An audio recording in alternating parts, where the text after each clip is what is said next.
Sebenarnya risalah akhlak ini seperti apa, Ustaz? Mungkin para pemirsa sekalian juga penasaran karena ini relatif baru ya, yang produk ijtihad yang relatif baru di Muhammadiyah yang mungkin para pemirsa sekalian mungkin banyak yang belum tahu begitu.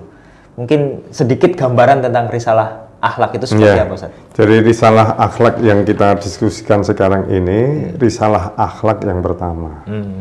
Risalah akhlak filosofis, karena nanti akan ada risalah akhlak praktis. Oh, gitu, guys.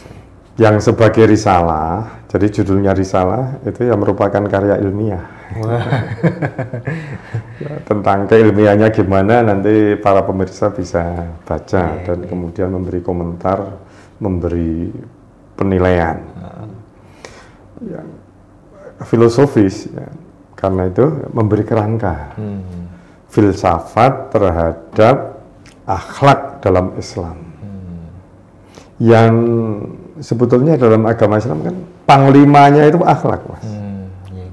Bukan hukum, bukan akidah. Sehingga keadaan kita sekarang ini seperti ini itu karena kita menjadikan yang lain sebagai panglima, bukan akhlak. Kan sebetulnya jelas banget ya. Hadis Nabi itu akmalul mu'minina imanan ahsanuhum khuluqa.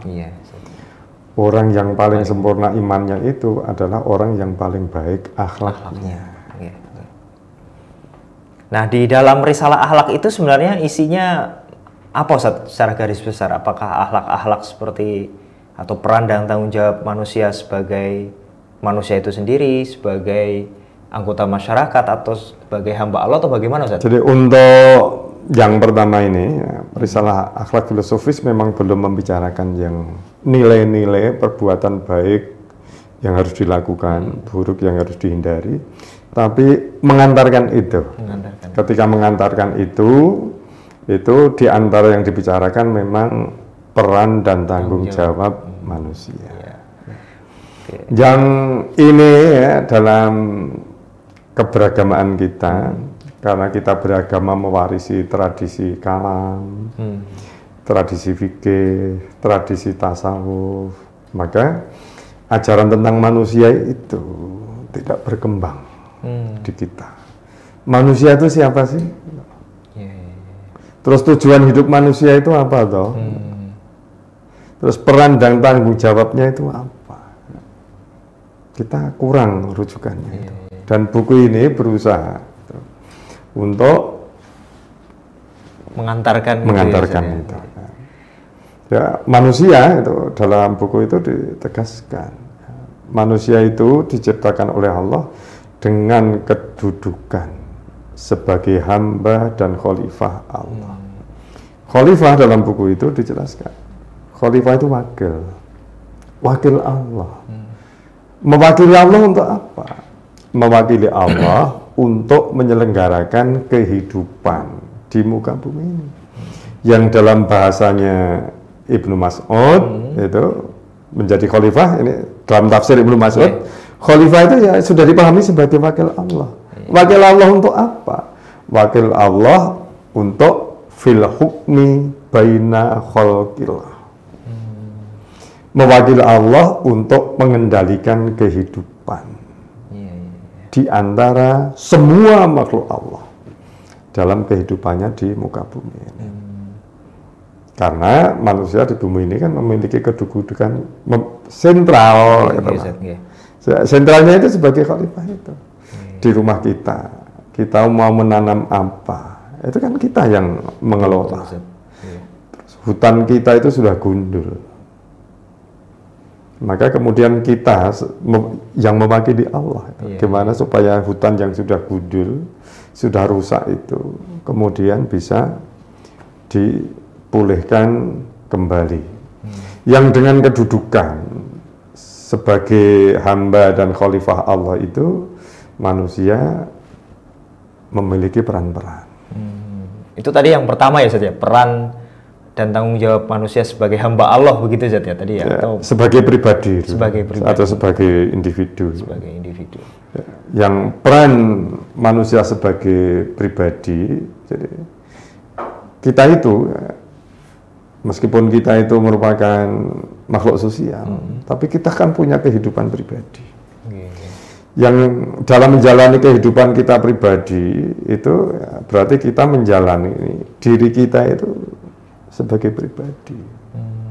Terus dan kita juga bertanggung jawab terhadap diri kita sendiri. Nah, apa peran kita sebagai pribadi dan tanggung jawab kita itu? Kalau kita baca dalam Al-Quran, Al-Quran berbicara tentang manusia sebagai pribadi amat sangat banyak. Yang amat sangat banyak tadi itu bisa kemudian kita pahami. Ketika Quran berbicara tentang manusia sebagai pribadi dan Quran sebagai kitab rahmat, itu kan berbicara tentang manusia sebagai pribadi, memberi petunjuk kepada manusia supaya bisa mewujudkan rahmat Tuhan. Yang rahmat Tuhan yang diwujudkan itu apa? Hayat thayyibah, hidup baik. Yang hidup baik ada 3 ukuran. Indikatornya ada 3 begitu? Iya, ada 3. Kalau dalam tafsir sahabat, kriterianya ada 3. Apa saja itu, Ustaz? 3 hal itu, Ustaz? Menurut Ibnu Abbas, hayat thayyibah itu indikator, kriteria yang pertama adalah arizkul halal, rezeki halal. Terus yang kedua, menurut Ali bin Abi Thalib adalah al-qanaatu, kepuasan. Yang ketiga, menurut Ibnu Abbas, riwayat yang lain, as-sa'adatu, bahagia. Sehingga hidup baik itu, menurut tafsir itu ya berarti sebagai pribadi harus memiliki rezeki yang halal, harus memiliki hati yang puas. Dan dulu ya dalam mahfuzat yang saya pelajari ketika saya dulu ya di sanawiyah, itu yang berhubungan dengan kepuasan itu, idza kunta za qalbin qanu'in fa anta wa malikud dunya sawa. Apabila kamu itu memiliki hati yang puas, maka kamu dan pemilik dunia ini sama. Sama apa? Ya, sama. Itu. Sudah merasa bahwa harapannya itu terpenuhi. Ya, kepuasan itu kan harapan dengan kenyataan yang diterima itu sesuai. Sehingga kalau kita itu memiliki kepuasan, jadi misalnya saya memiliki kepuasan, saya doktor, sudah 20 tahun belum profesor. Nah itu ya kalau saya puas ya nggak apa-apa.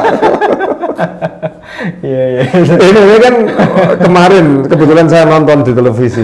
Gila bagi saya itu betul-betul berita. Gimana itu, Ustaz? Ada pegawai bank, gajinya 1 bulan itu 60 juta, tapi merampok, Mas. Terbayang nggak? Jadi kan dosen kan, gajinya piro? Seberapa persennya? Seberapa? Tapi jenengan kan nggak merampok, tapi dia 60 juta merampok. Itu karena dia tidak memiliki qalbin qanu'in, kepuasan tadi itu. Ini ya sebagai yang ini supaya bisa mewujudkan ini ya. Hayat thayyibah dengan 3 ukuran tadi itu. Tapi kalau ukuran Qur'annya itu lebih umum dari itu ya. Ukuran Qur'annya itu kan hayat thayyibah itu diperoleh dengan iman dan amal soleh. Itu di surat An-Nahl 97. Al-Baqarah 62, iman dan amal soleh itu perolehannya adalah lahum ajruhum inda rabbihim wala khaufun alaihim wala hum yahzanun. Tafsirnya panjang. Jadi ayat ini ada 3 perolehan yang didapatkan oleh orang yang beriman dan amal soleh. Yang pertama adalah lahum ajruhum inda rabbihim. Ini pengertiannya adalah sejahtera, sesejahteranya. Yang kedua wala khaufun alaihim. La-nya ini linafil jingsi. Khaufun takut. Tidak ada ketakutan jenis apapun. Tidak ada ketakutan ekonomi. Tidak ada ketakutan keamanan. Kita sekarang di Jogja lagi kelidih. Ramai itu ya, Ustaz ya. Ramai. itu berarti kita itu ada ketakutan. Itu belum wala khaufun alaihim. Sehingga kalau dibuat positif itu damai sedamai-damainya. Walau yazanun ini juga negatif kan. La tidak yazanun kata kerja. Kata kerja itu menunjukkan proses. Sehingga ini berarti tidak ada kesedihan dalam semua tingkatannya. Kan untuk bisa sedih yang paling tinggi itu mulai dari yang kecil, yang rendah. Galau, cemas, stres, depresi, skizofrenia. Itu untuk sampai ke skizofrenia, depresi melalui galau itu. Iya betul. Ini kita itu dalam yazanun itu tidak ada kegalauan, tidak ada kecemasan. Sehingga itu berarti bahagia sebahagia bahagianya. Sehingga kita sebagai pribadi itu harus bisa menjadi pribadi yang sejahteranya, damai sedamai-damainya, dan bahagia sebahagia-bahagianya. Dan itu sudah barang tentu dibutuhkan karakter-karakter yang tertentu gitu. Nanti kita bahas itu karakter-karakter itu di kesempatan sesi selanjutnya.